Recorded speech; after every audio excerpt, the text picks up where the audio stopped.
주의 곁에 있을 때. 주의 곁에 있을 때 매주 수요일 이 시간에는 부천 심곡제일교회 최선 목사님의 말씀으로 함께합니다. 사랑하는 극동방송 애청자 여러분, 한 주간 동안 주님 안에서 평안하셨는지요? 오늘은 마태복음 20장 20절부터 28절까지를 중심으로 고난의 쓴 잔과 성김의 잔이라는 제목으로 말씀드릴 때 영적인 하나님을 만나시기를 바랍니다. 지난번 대통령 취임식에서 공연을 했던 가수 싸이는 초대받은 것이 영광스럽다는 말을 했습니다. 싸이뿐 아니라 다른 많은 사람들도 영광스럽다는 말을 했습니다. 사람들은 저명 인사와 함께 했던 순간들을 자랑스럽게 생각합니다. 유명 인사 만난 것을 특별한 경험으로 자랑스러운 이야기거리로 여깁니다. 어떤 중요한 사람을 안다는 것, 심지어 그런 사람을 아는 사람과 가까이 지내는 것조차도 사람들은 대단한 것으로 여깁니다. 그래서 우리는 끊임없이 사회적으로 높은 지위를 추구하는지도 모릅니다. 예수님의 제자들도 이와 같은 인간적인 욕망을 가지고 있었습니다. 예수님의 몇몇 제자들은 예수님을 따르는 것이 자신들의 지위를 높여줄 것이라고 생각했습니다. 그래서 제자들은 서로 누가 제일 큰가에 대한 논쟁을 벌였지요. 야고보와 요한의 어머니는 치맛바람을 일으키며 두 아들 중 하나는 예수님의 우편에 또 하나는 예수님의 좌편에 세우고자 했습니다. 예수님을 정치적인 메시아로 오해하고 있던 제자들은 얼마 지나지 않아 예수님께서 이스라엘의 왕이 되고 자신들은 그 밑에서 출세할 줄로 생각했던 것입니다. 그러자 예수님은 내가 마시려는 잔을 마실 수 있느냐고 물으셨습니다. 출세욕에 사로잡힌 야고보와 요한은 할 수 있나이다 라고 대답했습니다. 이들이 생각한 예수님의 잔은 영광의 잔이었습니다. 그러나 예수님의 잔은 제자들이 생각했던 그런 잔이 아니었습니다. 그러면 예수님께서 말씀하신 내가 마시려는 잔은 무엇을 뜻하는 것일까요? 그것은 예수님이 마시려는 잔은 고난의 쓴 잔이었습니다. 마태복음 26장 39절을 보면 예수님께서 겟세마네 동산에서 이렇게 기도하셨습니다. 내 아버지여, 만일 할만하시거든 이 잔을 내게서 지나가게 하옵소서. 그러나 나의 원대로 마옵시고 아버지의 원대로 하옵소서. 아멘. 여기서 잔은 주님께서 죄인처럼 버림을 받아 죽임을 당할 십자가의 고난을 말하는 것입니다. 본래 이 잔은 죄의 대가로 우리가 마셔야 하는 것이었습니다. 그런데 죄 없으신 예수님께서 우리를 대신해서 그 잔을 마신 것입니다. 예수님께서는 우리를 죄에서, 저주에서, 심판에서, 형벌에서 구원하시기 위하여 십자가 고난의 잔을 마셨습니다. 우리는 구원을 받기 위해 예수님께서 흘리신 보혈의 잔을 마셔야 합니다. 그리고 예수님의 뒤를 따르는 제자의 삶을 살기 위해서 또다시 고난의 쓴 잔을 마실 수 있어야 합니다. 바울은 사도행전 14장 22절에서 우리가 하나님의 나라에 들어가려면 많은 환난을 겪어야 할 것이라고 했습니다. 우리가 천국에 들어가는 도중에 많은 환난을 만나게 된다는 것입니다. 이 환난은 외적 또는 육체적인 박해를 가리키는 것이었습니다. 지금 우리는 박해가 없는 시대를 살고 있지만 지구상에는 수많은 성도들이 박해를 받으면서 신앙을 지키고 있습니다.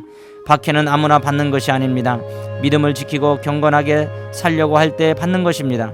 하나님께서는 왜 자녀들에게 환난을 당하도록 허락하시는 것일까요? 환난에도 유익이 있기 때문입니다. 환난이 있기 때문에 우리는 더욱 하나님을 의지하게 되고 또 인내를 배우며 천국의 소망을 갖게 되는 것입니다.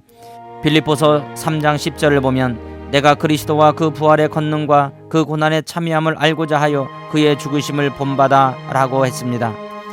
바울은 예수님을 본받기 원했고 예수님을 본받을 때 예수님의 고난과 죽음까지 본받음으로써 부활에까지 참여하고자 했던 것입니다.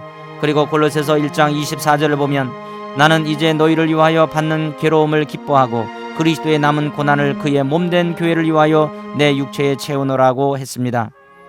예수님의 십자가 고난이 모자라서 인류의 죄를 대속하는 데 부족함이 있어서 바울이 그것을 보충하겠다는 것은 결코 아닙니다. 그러면 무슨 뜻일까요? 하나님께서는 바울을 부르실 때 미리 그가 당하게 될 고난에 대해서 말씀하셨습니다. 하나님의 말씀대로 바울에게는 고난이 그림자처럼 따라다녔습니다. 그러나 바울은 교회를 위하여 고난을 거부하지 않고 기꺼이 받아들였습니다. 바울은 고난의 의미를 알았습니다. 자신이 교회의 일꾼이 되어 고난에 밥 먹듯 한 것이 하나님의 뜻을 이루는 것임을 알았던 것이지요. 고난을 당해도 모르고 당하는 경우와 알고 당하는 경우는 다릅니다. 이유를 알면 한결 견뎌내기 쉬운 것입니다. 바울은 고난의 의미를 알았습니다. 바울에게 고난은 은혜이고 복이고 하늘의 상이었습니다. 그렇기 때문에 바울은 마음의 상처를 받지 않았고 낙심하지 않았고 지속적으로 사역할 수 있었던 것입니다. 바울은 우리에게도 고난에 참여할 것을 권고하고 있습니다. 로마서 8장 17절을 보면 자녀이면 또한 상속자 곧 하나님의 상속자요 그리스도와 함께한 상속자니 우리가 그와 함께 영광을 받기 위하여 고난도 함께 받아야 할 것이니라고 했습니다. 주님의 십자가 고난에 우리도 하나가 되라는 것입니다. 자녀가 부모의 상속자로서 권리와 자격을 가지고 있는 것처럼 우리는 하나님의 자녀로서 하나님의 상속자로서의 권리와 자격을 가지고 있습니다. 그런데 중요한 것은 그와 함께 영광을 받기 위하여 고난도 함께 받아야 한다는 사실입니다. 고난과 관련해서 성도들을 세 부류로 구분할 수 있습니다. 첫 번째 부류는 고난이 임할 때 신앙을 버리거나 타협해버리는 연약한 신자이고, 두 번째 부류는 고난이 임할 때에 괴로워하면서 그것을 참고 견디는 신자이고, 세 번째 부류는 고난이 임할 때 그것을 하나님의 은혜로 생각하여 기쁨으로 그것을 이기는 성숙한 신자입니다. 고난을 너무 두려워할 필요는 없습니다. 왜냐하면 하나님께서는 언제나 감당할 만한 시험을 주시고 감당하지 못할 때는 피할 길을 주시기 때문이라고 고린도전서 10장 13절에 말씀하고 있습니다. 우리가 주님을 따를 때 고난이 있겠지만 하나님께서는 우리 각자에게 맞는 고난을 허락하시고 성령님께서 도와주십니다. 또한 예수님이 마시려는 잔은 남을 섬기는 종의 잔이었습니다. 본문 26절부터 28절을 보면 너희 중에는 그렇지 않아야 하나니 너희 중에 누구든지 크고자 하는 자는 너희를 섬기는 자가 되고 너희 중에 누구든지 으뜸이 되고자 하는 자는 너희의 종이 되어야 하리라. 인자가 온 것은 섬김을 받으려 함이 아니라 도리어 섬기려 하고 자기 목숨을 많은 사람의 대속물로 주려 함이니라고 말씀하고 있습니다. 기독교는 섬김과 봉사의 종교입니다. 예수님은 이 세상에 오셔서 섬김과 봉사의 일생을 보내셨습니다. 제자들의 발을 씻겨주시며 이렇게 섬기며 살라고 하셨습니다. 우리도 섬김과 봉사의 삶을 살아야 합니다.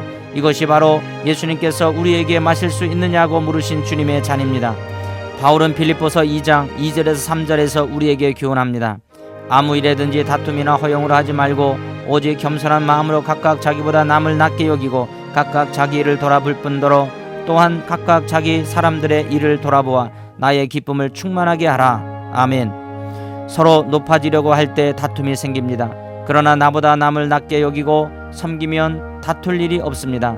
테레사 수녀가 미국 국회를 방문하여 연설했을 때의 일입니다. 미국 사람들은 대부분 연설할 때 연설자에게 박수를 아끼지 않습니다. 그런데 이상하게도 테레사 수녀가 연설을 마치자 아무도 박수를 치지 않았습니다. 무거운 침묵만이 컸습니다.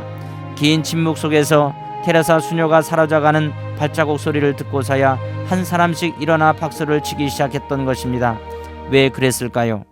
숨막히는 감동과 전율이 청중들의 가슴과 목을 누르고 있었기 때문에 박수를 칠 여유조차 없었던 것입니다.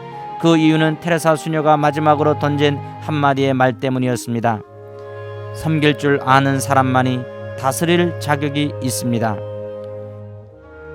사랑하는 극동방송 가족 여러분, 예수님이 마시려는 잔은 고난의 쓴 잔이었습니다. 그리고 남을 섬기는 종의 잔이었습니다. 우리도 주님을 본받아 가정에서, 교회에서, 직장 삶 속에서 고난에 넘어지지 말고 섬길 줄 아는 성도가 되시기를 주님의 이름으로 축복합니다. 당신은 하나님 안에서 소중한 존재임을 기억하십시오. Remember, you are so precious in God. 방송 청취자 여러분, 사랑합니다.